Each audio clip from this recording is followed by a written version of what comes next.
Also ja, die nächste Sprache ist Luganda. Luganda. Luganda.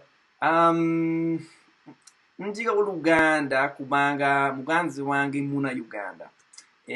Oluganda olulimi olulimi lwelumu kunimi olusinga okwegerwa mu Uganda.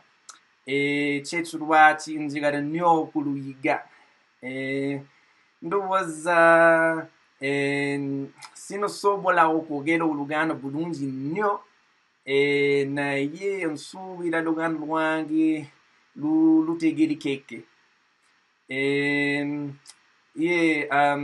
Njiga Oluganda buli lunaku, nfuba okuyiga ebigambo ebipya ne nino omusomesa ab'Oluganda. Ne njogera naye ku Skype omulundi gumu buli wiiki okumala essaawa emu. Eky'omukisa omubi baana Uganda batono wano mu Canada. Kyekyo lwaki sirina akakisa okwegezaamu Luganda lwange buli lunaku.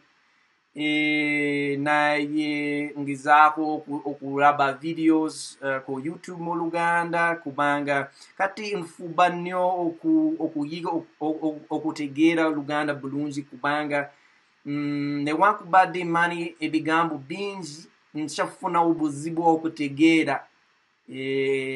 Naddala nga abantu boogera mangu nnyo.